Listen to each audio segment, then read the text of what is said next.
So what's your podcast about? Okay, this is making me feel really uncomfortable. Not like it. It's like amplified Is my mic drama. Okay. Well then, let's go. Ooh, yeah. Oh, it's a new year. It's a new us. Mm-hmm. Hey, how you guys doing? My name is John Jeremy, and this is the Quiet Coyote Podcast. Ow! Excellent. We are back. We are here, and we are killing it.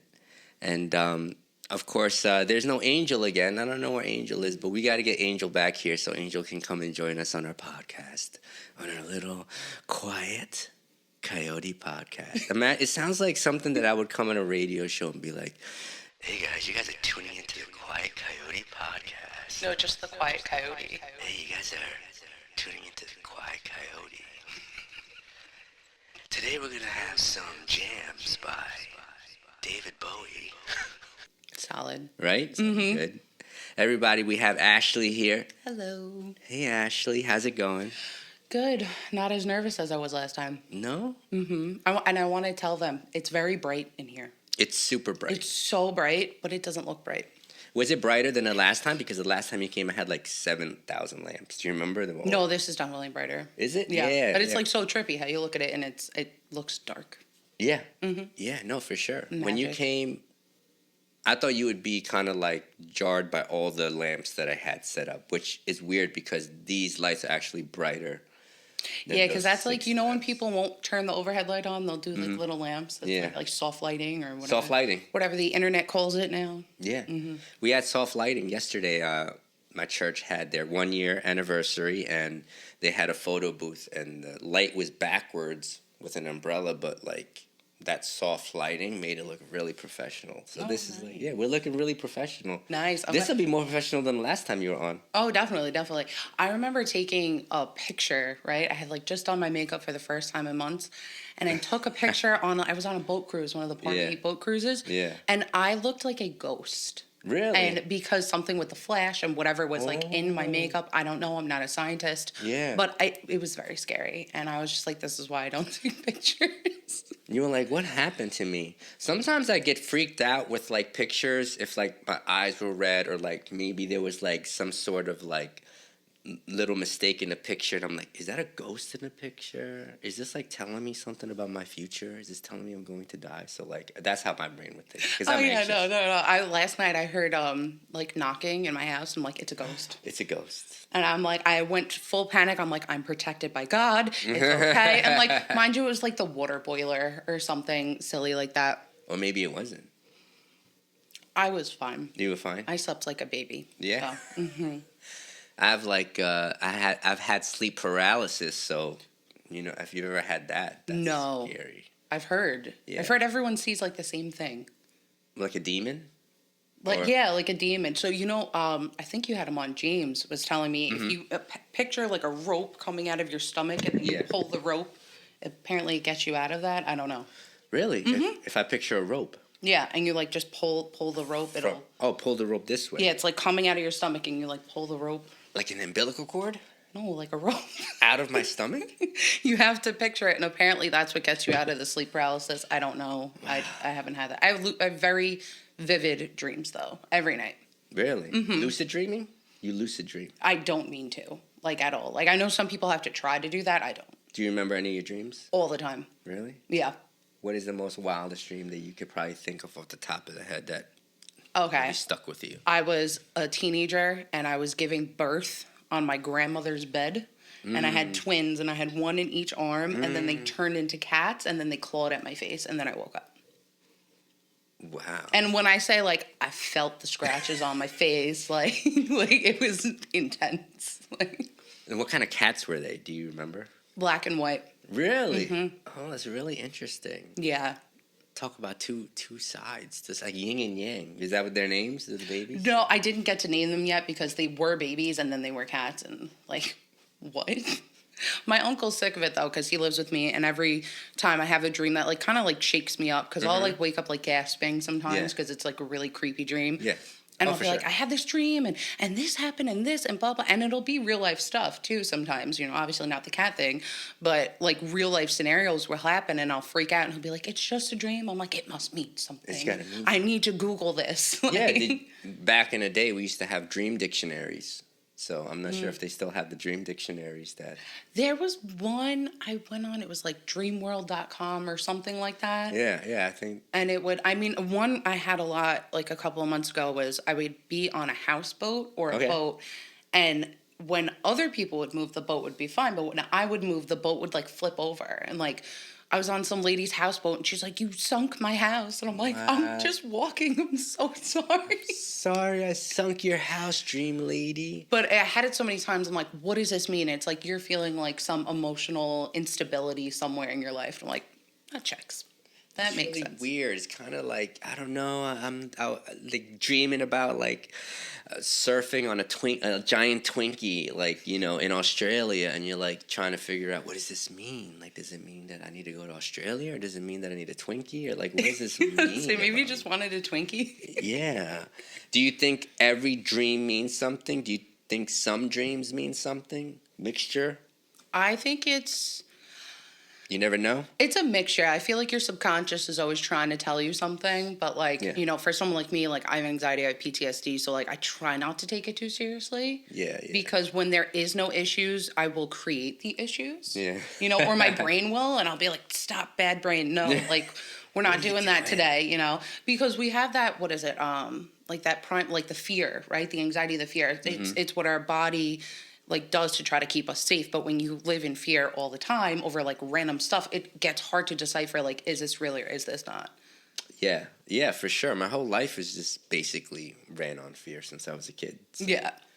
growing up on fear, and it definitely led me down to all these weird thought processes and that I take into. When we were talking about the subconscious before, I wanted to mention to you that like I heard someone that says they had said that you can't reach the subconscious on your own, no matter like through meditation you can't like get, that's why it's called subconscious, because I can't reach it. But they said the meditation and the different acts that I do on a daily basis to like change something about me, or like to get down to these deeply rooted issues that I have or things that I want to reach, like they say keep doing that, and what happens is it'll start to sprinkle down to your subconscious, and then eventually it'll like build up in the subconscious, and that's how I can change my anxiety or get better with my anxiety. And I never forgot that, and I always like, that's when I started. I was like, that's what practice is for. Like each practice, I picture it as like snowing. Like it just snows down, and then like it starts to build up. That's how I picture it. Like having like a sprinkling, but then eventually you have like 9 feet of snow, and now it's like I've kind of made a difference in my crazy thoughts. I'll tell you, I had a dream about. I had several dreams, and like I shared this with. I told you about. We just talked about the thrift store. When I went and they were showing me the back, the man in there. I went in there and like he's showing me around. I've never been in the back, and I had to share with him. What I'm going to share with you is that I had a dream. So about that same exact location, because I remember all the corridors and how they were. And I've never been in that place ever. And I said, he's like, so how do you like it? I said, can I be honest with you? He's like, yeah. I was like, I've been here before. He's like, oh yeah, you've like, we're nice. No, I've dreamt about this.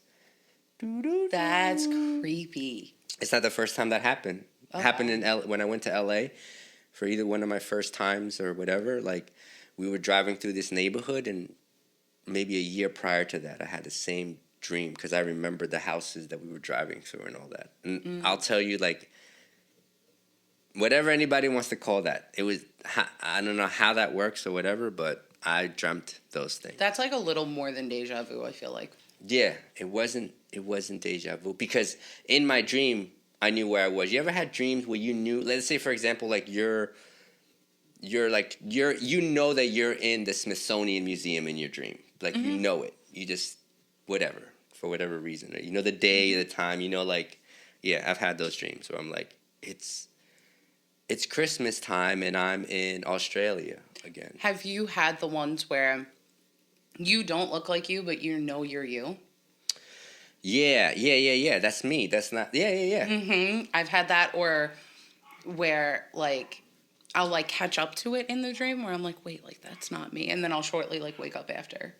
So That's it's so. weird. We need a dream doctor to come and like.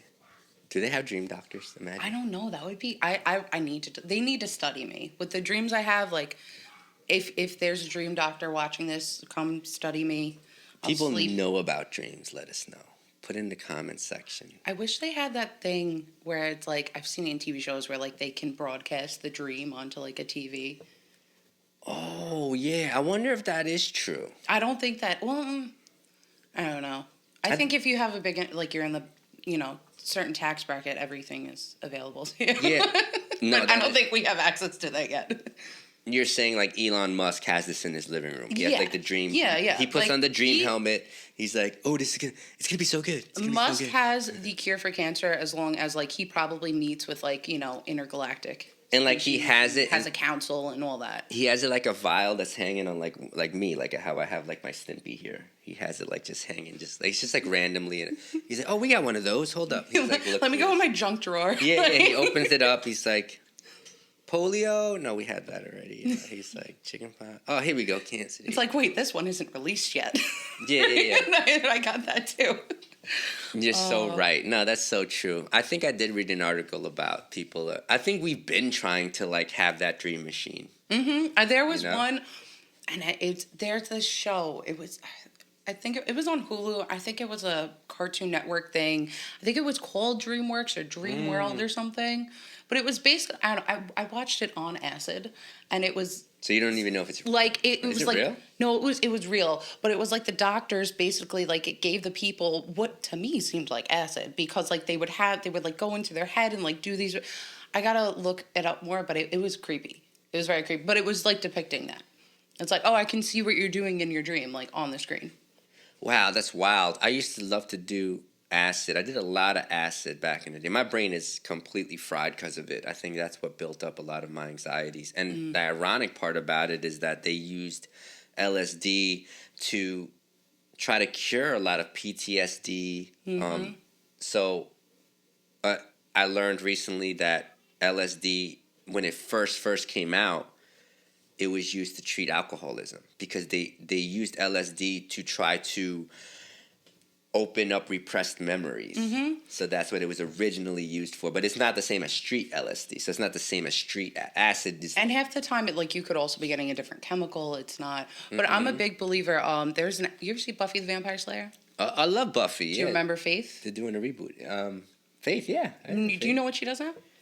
No, what's She is a Acid? therapist that uses psilocybin What's to that? treat her patients. Mushrooms, magic mushrooms, She uses magic mushrooms. to treat her patients. Are we talking about microdosing, which is like full out? I don't know if she does microdosing, but I know because I used to read studies on it where you would take like a Vietnam vet and you would like give them a big dose of mushrooms and do a like intensive therapy. They also do this with MDMA, and they would have like 20-year-old PTSD symptoms basically disappear after a couple of days of doing, because they'll sessions. do like therapy, like sometimes it's like starting from childhood and going into adulthood, or sometimes it's focused just on what happened overseas or whatever, and it basically cured their PTSD. I personally know I can't do that, but I do think that that's really cool for people who can take those substances. I want to look into that. As far as I just want to know the science behind how I wonder if it's like like they'd use therapy with it. I don't think they just say, here you go, and then you're like, Yeah, "Oh, and they're like, let's yeah." talk about when your mom yelled at you. No, I think it's like there's a lot more to it, but like they do say when you're on, mushrooms or acid or whatever, your brain wires are going, like if it goes in a square, it goes in like a squiggly and up and down. So I think that maybe that is an opportune time to do like aggressive talk therapy, Like maybe Yeah. that helps in some way. I think it's fascinating. And I can't believe she does that. That's crazy. Like, Well, I know Faith. Like I feel like she probably would do that as far as just like did you see her in Dollhouse? No, wait. Oh my God. I want to say I did. I want to say I tried to check it out. It was good. Yeah. It was really good. Speaking of Buffy, though, they are doing. It's not a reboot. I don't know if it's a reboot. It like because Sarah Michelle Gellar is reprising her role. Yes, I've heard about that. I'm so excited. What for is that? Would it be a reboot or just I think it might be a continuation with all like the new Slayers, the new Slayers, like, the new generations and stuff. And did you see? Like she looks good. She looks, man. And she's still married to Freddie Prinze Jr. Like that's insane. That is insane. I'm so Like- happy for them. And he has a podcast. Oh, he does? Yeah, Jamie sent me his podcast plenty of times before, and yeah, I forgot what it was. I don't know what it's about, but I heard it, like him doing the podcast. Really I cool. like mainly just listen to murder podcasts like Kendall Ray or like Bailey Sarian or like Rotten Mango. Really into Rotten Mango right now. Murder podcast Mm-hmm. is Morbid a murder podcast? Because I know Jamie listens to that. Do you know who that's with? No, I don't. Because I listen to this podcasts that are like comedians. It sounds like it is. I've Oh. probably heard of it. Oh, that's so wild because I know people really love that. That's like a real so like the number 3 like podcasts that I saw, the top 3 was like Joe Rogan, like Joe Rogan. Then it's like Daily News, which is like the daily, I don't know, it's like a news thing, and then it's like a murder crime, People have been crime getting into murder that. podcast. Like, but people love that. Yeah, I saw this thing. It was like if you can fall asleep to like a murder podcast that or like true crime, that you most likely have like unhealed trauma or something like that, and I fall asleep to that. No, but I Check. think that's pretty cool. It's kind of Yeah. It doesn't influence my dreams either. It's like on March 26, 1969, Sarah was going to the supermarket, only not to come home. And is that how it is? I feel like that's how it'd be. Yeah, what is that one meme? It was like her nose was cut off, her eyes were whatever. Like, you ever seen that meme? No. We gotta get you on. And speaking of, Is it Reddit? I want to segue into that. No, it's just like a reel or. Oh, okay, I almost okay. said Vine. Wow, I almost aged Whoa. myself so bad. Vines? Okay, so there's like, you know, a whole compilation of Vines that are all over YouTube, and we love Vines. We love Vines here, and I love the ones that say like Vines that cured my depression, and I'll sit there and I'll watch, and I'll actually feel really better after watching some Vines. Like I mentally and emotionally feel better. So I would highly recommend people to check out Vines and check out those compilations. But you were talking about So segue. and you're gonna have to bleep this out, the Am I the Asshole segments that a lot of podcasts do. I watch these like religiously. So I found one which is it's really sad, but so this is Would I Be an Asshole? trigger warning. If you don't like being sad, turn this off. Yeah. All right. Take care of yourself. Would I be the asshole for not making my daughter go to a girl's birthday even though no one is going? So I'm really torn on this and I don't know what I should do. There's this girl I'll call Amelia, joined my daughter's school. We go to a private school and the classrooms are very small. Amelia has been an issue this school year. She is very disruptive in class. And we had an issue around Halloween of her stealing people's food at lunch. My daughter was involved, and she received an apology for that. Soon after, we got a school email reminding kids about personal boundaries and not touching people. I asked my daughter, and it was due to Amelia. She kept hugging people when not wanting to be hugged. This is her 5th grade. My daughter is overall no biggest fan. I've interacted with Amelia before, and I believe she is on the autism spectrum. No confirmation on that. This leads to the main issue. Amelia sent out invites for her birthday, and my daughter doesn't wish to go. I think she's old enough to make that type of decision. The problem is I've talked to some other parents, and they're not going either. It's next Saturday. It seems that no one will be going to her birthday. I'm torn if I should make my daughter go or not. On one hand, she is old enough to decide to do what she wants. And on the other hand, it would be kind to Amelia if I made my daughter go. I know my daughter's friend's parents doesn't wish to go at all, so this would be forcing her to go. Edit. The card doesn't have an RSVP, and I don't have their number. I could try to get it or maybe run into them for pickup. Update. I've decided I'm going to respect my daughter for a no on this. She already explained she doesn't want to go, and I'll respect it. I'm going to try to run into the parent at pickup today and tell her we won't be able to attend, but wish them a happy early birthday. So the question is whether or not would that person be an asshole if they forced their 5th grade daughter? If they didn't force her to go, would they be an asshole? If they didn't? Yeah. Oh, if they didn't force her to go, Yeah. would they be an asshole? meaning like respecting her wishes, respecting her humanism, like as a person to make their own Or decisions. like autonomy. Yeah. Yeah. What do you think? Oh, I think it's sad. I think it's sad that only because like I saw like a TikTok and it was a joke TikTok, but it showed like a woman that was like celebrating her dog's birthday, and then it was like him with a balloon and cake and said, "This is his birthday. He's having a birthday party," and then underneath it says, "Nobody showed up." Oh my God, I'll show up to that. And then, don't worry, guys. Later on, it got updated and it showed all the puppies, all the other dogs came and they. Oh, good. Is this? Oh man, like that makes. I mean, so would he be an asshole for it? If he didn't, Force the daughter to go. like, if he didn't force her to go, it's hurting my brain to like think of that wording that way. If he didn't force her to go, meaning that like, would he be an asshole? For not making her do something she didn't want to do. Mm-hmm. No, I mean, since it's hurting my brain to try to figure out what the wording is here, I'm just gonna say that, like, I think, respecting her and letting her make her own decisions. I mean, I don't want to get too deep into it, but if I was to speak freely, and it is my podcast, I could say that you never know. Because I've had people in like 12-step programs say, I don't want to go to that meeting. I'm like, why? Because I don't like that meeting. And I'm like, you don't like that meeting? You like the meeting that didn't happen? You travel to the future? I'm like, no, I just don't like that group. I'm like, yeah, but you don't know who's going to be. You don't know anything about this future thing that's going to happen. So like, kind of like in a way, it's like, I get it. She doesn't want to go because like it for her own real good reasons. And I respect that. But I would also like kind of like flip it.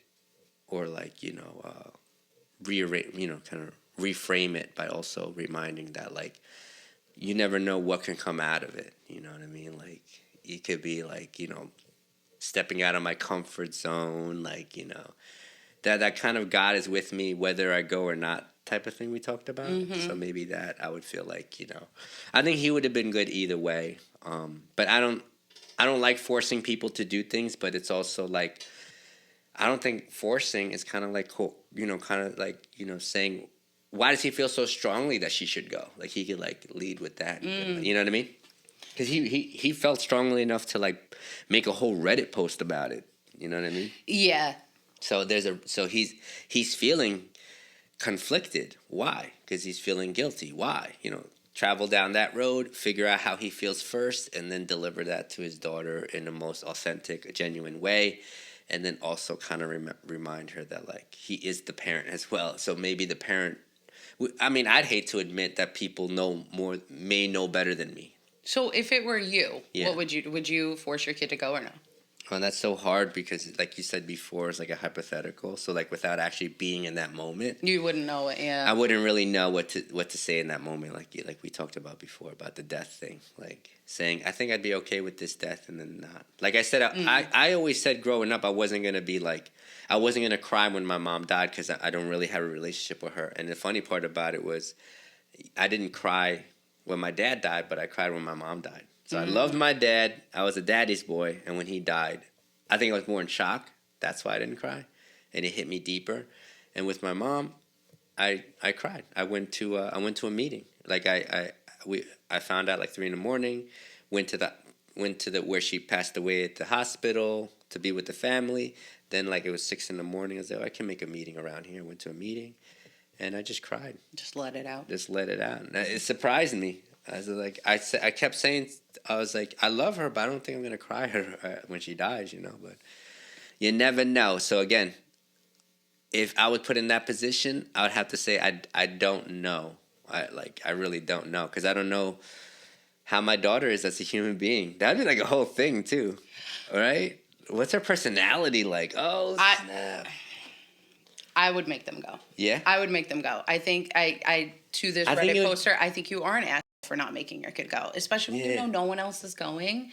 I work with adults with developmental disabilities, and in that one of the disorders, I forget the name of it, but there is a disorder that comes with that sometimes where you never feel full. So you will eat literally out of the garbage because you never feel satiated. So when I heard the like, oh, stealing food, I thought immediately to that because I work with a kid who does that. Yeah. And and that's so sad. Like, imagine never feeling full. I would be so angry. I would not be able to be around anyone. So I'm thinking like, oh, maybe that's it. And, boundaries are hard even for adults. I didn't learn boundaries until I was an adult. So knowing that no one else was going, I'd be like, listen, I understand you don't like this person, but we're going to go because it's the right thing to do. So, and I'm not saying you have to be their best friend or talk to them after it, but if you know no one else is going, and your kid's a fifth grader, like, oh, make their own decisions, like, okay, that's like loosely, Yeah. Because if we really let fifth graders make their own decisions, they'd be like, I'm not going to the doctor, I'm never wearing shoes, and I'm going to walk on broken glass. You know what I mean? Like, or whatever. No, like, that's what I mean. That's exactly what I'm saying. The fact that they're in fifth grade opens the door to how. Okay, so as their children, their ability to make decisions starts to grow with every year, right? So they get to go more and more freedom because they need to be able to get to the point where now you're fully responsible for all the consequences that happen to you. But at fifth grade, and that's where so much controversy goes on into the world with certain things about when can a child decide these big major things that are going to affect the rest of their lives? Yeah. I mean, I didn't grow up with like gentle parenting or anything like that. And I have seen some of that. And I do agree with the way like things are done. But I think certain things like, okay, if your kid was like, I want ice cream for every single meal, obviously you couldn't let them do that because that would affect their health. You could educate them on like, this is why you can't do that, which I think parents need to stop just saying no and not explaining why, because we need to know why, or we're never going to be able to make decisions as adults. Yeah. But I think there are certain things where it's like, again, we're talking in general. Yeah, but it's like, oh, do you want to wear the red shirt today? No, you want to wear a tutu? Fine. Yeah. But it's like, oh no, I want ice cream for dinner every day. It's like, we're not doing that one. It's not gonna happen. It's not gonna. And you know what? That's kind of like the whole. For me, it's I'm not want to say argument, but whatever. The argument for God, because the reason God protects me from things is because He knows better than me, and I would be eating ice cream at every meal, and He knows that no, I need nutrients, I need vitamins, I need like real food to make me grow even stronger and even better and more useful to those around me. So, sometimes I'm like, oh, please let me get that relationship. Let me get that. And He's like, no. He's like, I'm like, you're mean. It's like, you don't know that I how much I love them or whatever. And it's like. And He's up there like, no, you don't. You don't know. I know, you don't. I know, you don't know. But I like the food thing with this unsatiated. I think that is what addiction is. At the end of the day, addiction is I cannot be satisfied. I am going to gamble, and until like I have to steal credit cards, I have to steal money, I have to like hustle and manipulate and be put into jail because I'm so addicted. I'm not satiated with gambling. I need to do it, and I don't know why. Same thing with the food. Same thing with the alcohol or whatever, or the people being like, people pleasing, Yeah, no, I've tried.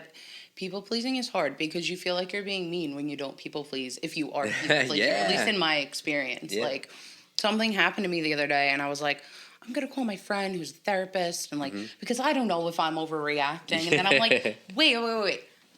I'm not allowing myself to be upset about something that upset me. That makes no sense. Yes. And like in real time, I was able to like compute that and be like, so instead I'm like, hey, I want to have a conversation with someone. Like, can you give me feedback on if this is like a good way to handle it? Because I also know the old me, instead of being like, hey, this is how I felt, or there's this issue I have, was like, this was effed up and you're wrong and you made me feel like, and it's complete like aggressive. Yeah. So I'm trying to, even when talking to people where like someone will tell me a problem and they're like, oh, they'll say something and my first response is, that's stupid. Handle your stuff, But it's like, okay, let's rephrase that. Why do you think this person is capable of handling the situation on their own, or like whatever it is. I know it's Yeah, something yeah, very yeah, general. yeah.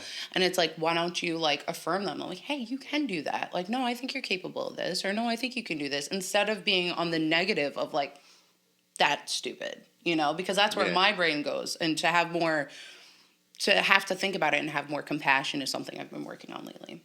Do you think that, how do you feel about the opposite of like, do you ever feel that maybe telling someone like in a loving way that they can't do something because of maybe that it's may not be the best look or fit for them, like, somebody who, let's say you have a friend that is an alcoholic and they're trying to get clean and sober, and they're like, tonight I'm going to go out to meet somebody at a bar, and you're like, it's kind of like, yeah, live your life, right? Because they're adults and they can make any decision, but like, do you feel like, how do you think about that? Well, I always, if it was like that situation, I would be like, you've thought about this? Okay. Like, this is what you're doing? All right. Like, because I have to remember, like, I'm not, even though I'm trained to be a therapist, I'm not their therapist. Or even though I'm in a 12-step program, I'm not sponsoring them, right? Yeah. And also, we talked about the other day, do you want my advice or do you want to just talk about this? I have to remember to do that. So with that, I would be like, oh, do you have anyone going with you? No? Oh, okay. Well, you can step out and call me, and like, just remember you can leave at any time if you feel uncomfortable. Yeah. Because they might not feel uncomfortable. Me, I would. I don't like going to bars and stuff like that. Like, I notice the amount of people that forget to wear deodorant now a lot more than I did when I was drinking. But some people Personal are space. like, yeah. And showers, please shower.